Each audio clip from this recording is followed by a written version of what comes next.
Walong sumukong dating taga-suporta ng Communist Terrorist Group ang formal na tinanggap ng pamahalaan ng Nueva Ecija sa isang makasaysayang seremonya ng pagbabalik loob bilang patunay ng kanilang matapang na desisyon na talikuran ang karahasang kilusan kapalit ng mapayapa at makabuluhang pamumuhay.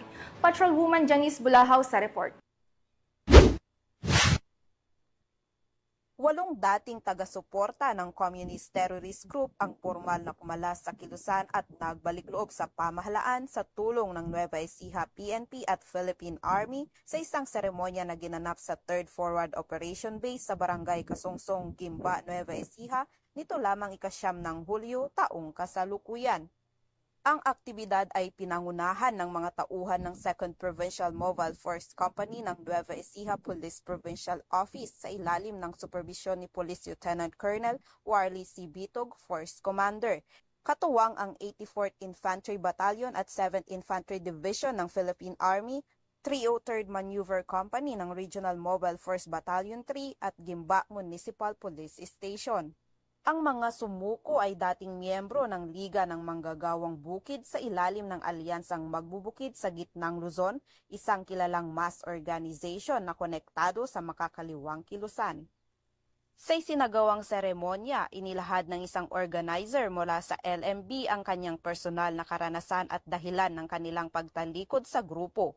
Sinundan ito ng panunumpa ng katapatan sa pamahalaan at pirmahan ng kasunduan ng suporta sa mga programa ng gobyerno para sa kapayapaan at kaunlaran. Bilang bahagi ng Community Outreach Program ng Police Regional Office 3, namahagi rin ng mga relief pack sa mga kalahok bilang tulong sa kanilang pagbabalik sa normal at mapayapang pamumuhay.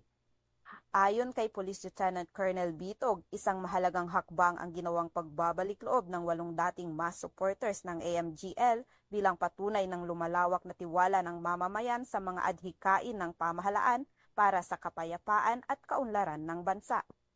Patuloy ang pagtutulungan ng PNP at AFP upang hikayatin ang iba pang kasapi ng mga makakaliwang grupo na tumalikod sa marahas na ideolohiya at yakapin ang landas ng pagkakaisa, katahimikan at pag-unlad ng komunidad.